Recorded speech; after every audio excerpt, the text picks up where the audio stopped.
Hey guys, welcome back to another video about the Transformers. This is going to be about the Transformers Prime tie-in comic book that ties into the game, which is really good, and to the TV show that was amazing. And so this follows the Dinobots and their adventure, and it's a 4-issue series, so it won't be really long, and I won't be really talking much because all they're doing is from the beginning. We see Grimlock narrating where all we know the story about Autobots fighting Cybertrons, Cybertron lost, and Optimus Prime and Megatron left, the end. But a lot can happen after the end. And that's where the story takes place. So it shows that Snarl, Grimlock, Swoop, Slug, Sludge, and all defending Snarl because he's defending the ships. So the Cybertronians, the remaining Autobots and stuff, can flee Cybertron. So they can start a new life. Or follow Optimus, where Optimus is at Earth. And so, and we just see we see a lot of things, and we see Ultra Magnus. Ultra Magnus is in the book, but he's not really focused on because he's also part of the TV show. So, but it just shows some snippets like Swoop comes in, trying to defend the ship, the Decepticons from the ship, but too much for him to handle, and then Ultra Magnus comes to save him. And he just gives them an order to tell them get on the ship and evacuate because everyone's leaving and there's no need to stay on a dying planet. But Magnus' ship gets shot down, and while Swoop gets knocked down. And we also get introduced to this new villain, Serket. She's going to pretty much be the main focus. Not the main focus, but like a mini boss focus, because it's going to be about Grimlock mainly. Because this story is just evolved mainly about Grimlock and his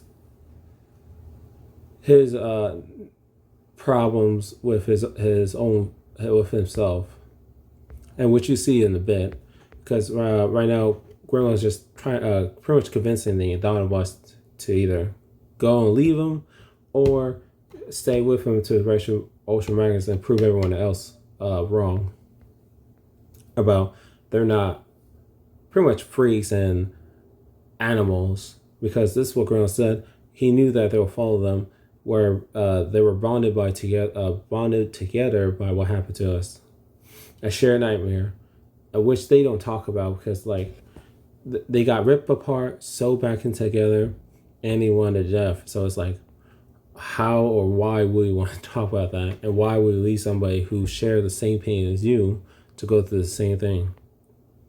So we just see him climbing over debris, and we all know who was responsible for this. Well, Shockwave. Shockwave done it. Even in the show, it shows like all he cared about was his experiments. And then we see Ultra Magnus' ship, and they're searching to see if they can find anybody or see what happened. Okay, this is the part I was talking about. We see Predacon attacking Grimlock. Grimlock transforms his beast form. And once he was Swoop was trying to get him to go down, but Swoop got knocked down, and Slug was able to knock him out, and then Grimlock and then Snarl got on top, but he got pushed back, but you see Grimlock getting enraged and letting his anger again control of him, pretty much letting a smackdown on him. He could honestly beat him, but he escaped because his teammates were trying to calm him down. But he took a bite of Snarl, and Slug was trying to stop him. Because throughout this whole comic, you'll see him staying in his Dinobot form, while everyone else was switching to their Dino form. He's staying in his bot form. And then we see Serket again informed about Bike Bat, which is the name of the Predacon, flying back because he got overwhelmed. And then we see Shockwave talking to Serket, and asking if she has Ultra Magas, and she said yes, of course, with more Autobots. And so Shockwave's not a huge focus, but he's more of a focus on what they're going to do with Swoop and the rest of the Ultra Magas and the other Autobots they have captured. And cool cover art. And now we see Grimlock top of the ship. And so pretty much I'm just going to move a little forward, but they're just discussing and seeing what they can find from the crash site. And they just show flashback Grimlock because of the experiments they went through, because they found a bot that went through experiments, because the welding they see was almost near identical to his own design, I would say. And they were just saying that it reminds them of Shockwave because he did those experiments on them. And they found the location where Swoop and potentially where Ultra Magnus will be held at, which is at the Forge. That is a prison that was made. And then we see Sir Cat with Swoop apologizing for what happened, but it's all part of the plan of what they did. And Swoop saying he's asking if she was Predacon, and she said no, not anymore. I mean, Decepticon. I just think Predacons are really cool. But yeah, and it was pretty cool seeing other factions. But technically, when you work with Shockwave, you are a Decepticon, because he just used you for his own purposes. He care less. So, anyways, we see the Dinobots walking the sea of Rust, because that's where the prison's at. And it's saying that defense is lacking, only counting 3 turrets, because who's dumb enough to attack a prison in the Sea of Rust? But nobody's... Okay, they're not dumb. I'm not saying the Dinobots are dumb, but it's just... Like, it just shows that the prison is not really a high importance, because there's nothing going on. But we see the Dinobots climbing, and we see Slug almost falling. But he was able to get himself back together. And we see Grimlock attacking the guards and make a quick work of it. And now they're about to get inside and rescue the rest of the bots. And nice prison, I would say, though. Reminds me of RMS chest reactor, because of the big circle and stuff. Yeah. All right, enough sidetrack. So then we see them discussing about releasing all the prisoners, and we see everyone escaping but Ultra Magnus, because Grimlock didn't want him to get lost in the crowd, and pretty much wasting their time, because they had to go searching through the crowd to find Ultra Magnus, and just to go backtrack to go save Swoop, which is a waste of time in my opinion. So what he did was really smart. And now they're attacking the guards to go find Swoop, and if they see Shockwave. And this is where Ultra Magnus talks to Grimlock about it, because he knew what he did. Ultra Magnus knew what Shockwave did to them, and he warns them, don't let your rage get better of you when it comes to choice between vengeance and survival. And this is where Grimlock responds, like, all I want is Swoop. Whoever I had to scrap to get him, I will. Because all he cares about is just saving his friend. And you see at the top of the roof, their ambush. And this is where we see Sir Cat finally meeting Grimlock. And I think it's funny because she literally pushed the dude off. Like, for what reason? No idea. And she's the leader of the Forge. And this Grimlock's just asking, well, where's Swoop? And he was about to attack her. And here goes Swoop. And you see his eye getting covered. So they did some type of mind control device onto Swoop. And so we're going to see Grimlock fighting Swoop in the next. And I do like these cover arts. These cool designs. I like these two. But my favorite was the issue 2 comic. Or was it issue 4? One of those. But I do look cover arts because it really shows the creativity of the design of the artists, depending on the comic and the art style. And so, and this is what Grimlock's asked, like, what do you do to him? And pretty much all she did was enforce the original programming to obey Shockwave, and that's what Shockwave wanted, is to have all the Dinobots under his control. And this one Max is telling him that Swoop is gone, but Grimlock knows he's not gone, he's there. So he's going to fight Circuit to get Grimlock back. And this one's going to bigger the battle, the more chance we all die. And the Dinobots is not useful to you or your master. Pretty much, Shockwave wants the Dinobots alive because he can continue their experiment. So that's why Circuit takes the challenge of finding Grimlock by himself. And which is cool. Grimlock told the Dinobots to give him room, and they all shoot fire to make a ring of fire so they have no interruptions, which is really cool. Because it kind of shows like an honor way battle, like where one person duel, where no one interrupts, and we just see them slugging it out, and this is where Circuit taunts Grimlock to transform to his true form, which is his Dino form, his T-Rex mode. But this is where Grimlock knows that he can lose control of himself, because this is what he says, I'm in danger of losing control if that happens. No one stands a chance. Yeah, because it's just that inner beast rage that he lets control of. And and what Circuit even talks about is that he's afraid of not changing back or never wanted to because the power and stuff. So this is where Grimlock transform and pretty much lay a smackdown on Circuit. And this is where Swoop's trying to come and help Circuit. And it was just like, seriously, dude. I get he's like mind control, but he literally almost died. And if it wasn't for his friends or even Circuit interrupting it, Swoop would have been dead. So technically, Grimlock should say thanks for Circuit for saving Swoop from him. But I love this scene though, where he says, "Me Grimlock, me king." That's a cool line. It would have been better if he had a crown, but that's okay.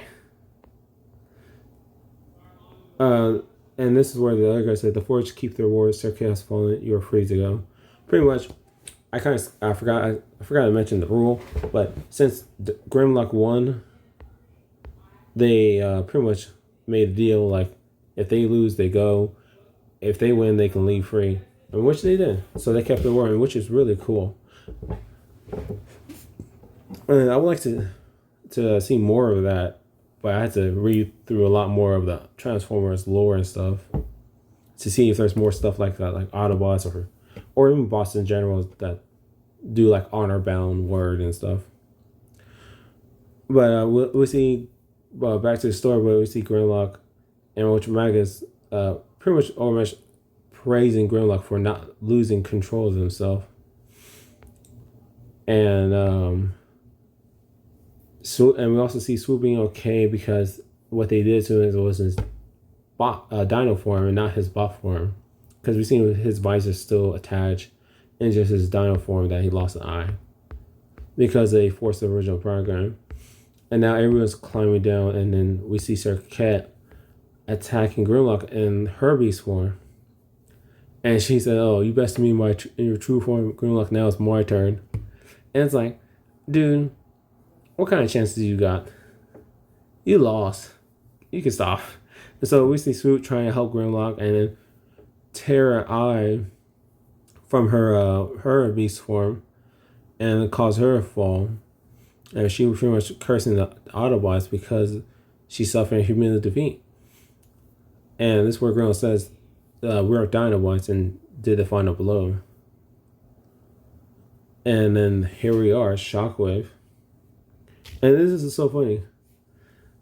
Where Shockwave says, Circuit was a couple of servant of the cause, but in the end, she overestimated both her importance and her power. But you, Grimlock, if I felt emotion, I'll say you made me proud. Which is funny because like, he has no emotion because he got rid of it. Because in the TV show, he mentioned that, if I remember that correctly. But I think it's funny because how he mentioned himself, like, if I had emotion, I would have been so proud. So it's just funny. And so this is the last issue. This one I do like, but I've seen better cover arts. But this, I think the art design could have been different colors, I would say. I'll talk to that about that like on a different video. But then you see Shockwave presenting himself because he's here to capture the rest of the Dinobots and Ultra Magnus. So they're both to go fight Shockwave, but Shockwave is like attacking without stopping to think, acting on instinct rather than reason, because he's just observing them. He just says that it appears your evolution from Autobot to Beast Form is almost complete. And he's just disappointed in the Ultra Magnus because he's just going to brute force and he expects more from Magnus, which is true. But then again, it's like their main priority is take him down and move on and get out. And so pretty much we see Shockwave just defending from their attacks and throws an EUP to pretty much shut them down.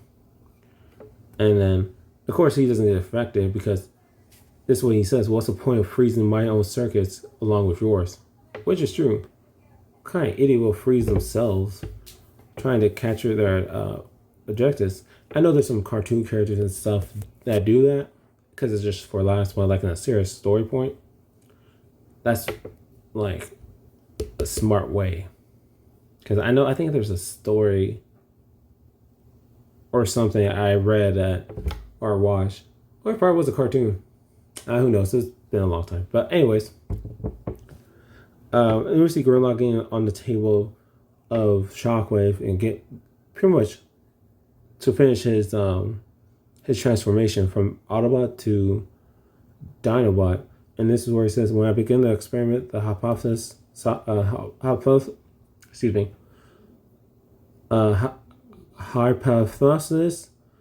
sentient and strength were both needed to create a perfect soldier. But so I thought combine the sentient of cybertron and strength of the beast. In the case of you and your friends, I use a model of ancient beasts that once roamed the alien planet. You escaped before my work was complete, but I've seen that the sentient that gives you power, it's not sentience that gives you power, it is the beast inside. So I'm forming a new hypothesis that the sentient isn't necessary. So pretty much he's saying, get rid of his thoughts, his circuits, and whatever makes him smart. Smart, or able to talk and all that. Just rely on pure animal instinct. And we're seeing the rest of the guys stuck in the prison cell and trying to figure out how to get out.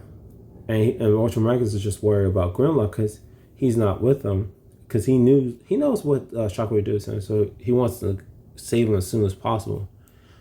And we see Grimlock's face getting ready to be experimented on, and I didn't know about this, but those who know more about Dinobots, did Grimlock always has a face, or it was just they just added this then? Because from the TV shows and the games and Transformers Devastation, I don't remember seeing him with an actual face. I always seen him with just a visor.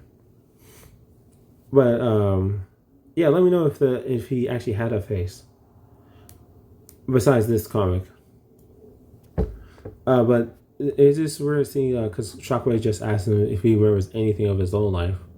All he remembered was escaping the lab, being overwhelmed in the tunnels in the lab, being captured, being broken apart, and then put back together. Then escape because of Starscream's greed. This takes place from the fall of Cybertron, close to the end game. And pretty much falling and being found by his friends. And it seems great because like when you play the game, you don't know what happens to Grimlock and stuff. This where it takes like this shows you what happens to him and the rest of the Dinobots, which is a nice way to really tie the game to the book to the TV show, even though they haven't been presented in the TV show.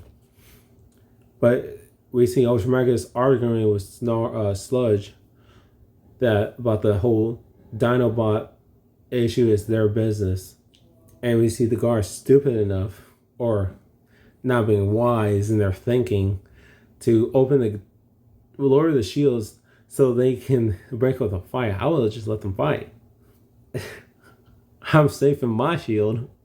So they get taken down, and it was all part of the plan, which is like smart to cause a division to trick the guards to let them go. Now they're going to go find Grimlock before Shockwave was finished his experiment, because this is where it says for the final time. The whole point of my work Grimlock is to create new life from old, to turn Autobot to beast, and the beast that will do my bidding without questioning. That's what Shockwave's main goal, and he was almost clear to get it until the Dinobots and Ultramagus came to save him, and they busted him out, and Ultramagus knocked him out, and this is where he made not knock him out but punch him out. He said, I'll say you look surprised, Shockwave, but I can't tell. Yeah, because he doesn't have any other face. He just has a giant eyeball. And we see the Dinobots about to tear off Shockwave with Ultramagus. And oh my goodness, he died. But we all know he's not dead.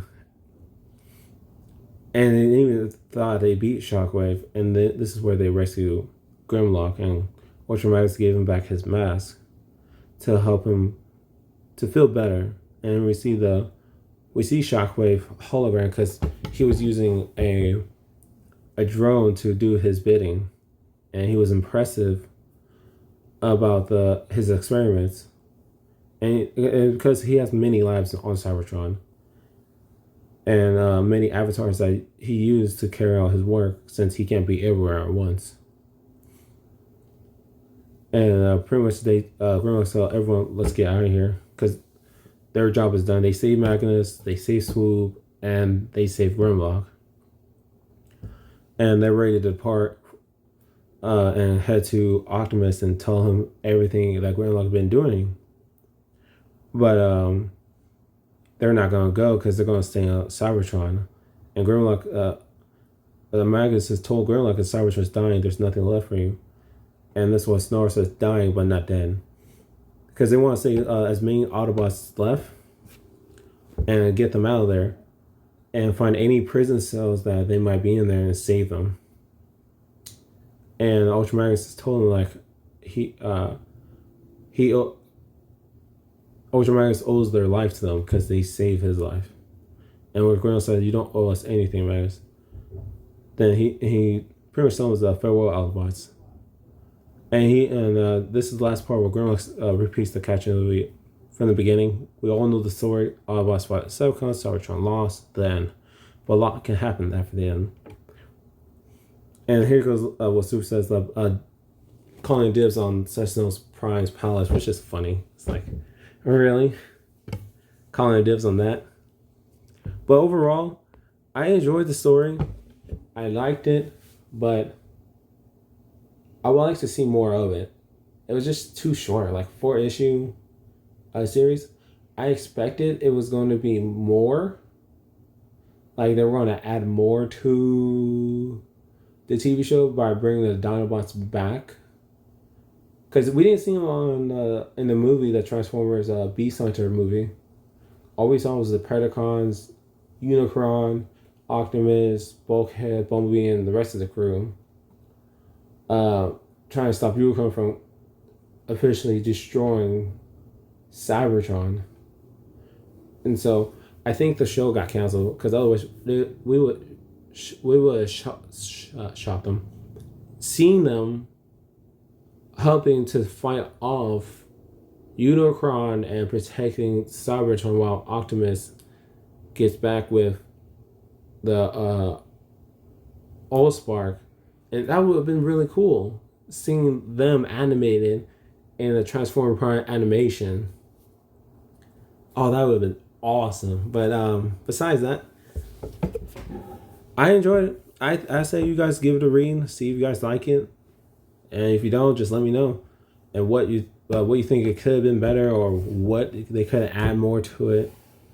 Me personally, this could have been like a 12-issue miniseries, and added more depth into the characters and explore more of the fallen Cybertron. I would say, because we don't get enough Cybertron content where it's always on Earth. I mean, don't get me wrong, this is the only planet we have. But for fantasy stuff, like, why not focus on Cybertron? Let's focus on what the Autobots and Decepticons did as a whole and so forth. And yeah. So thank you for listening. I hope you guys have a great day. And I'll see you guys in the next video. Take care. Bye.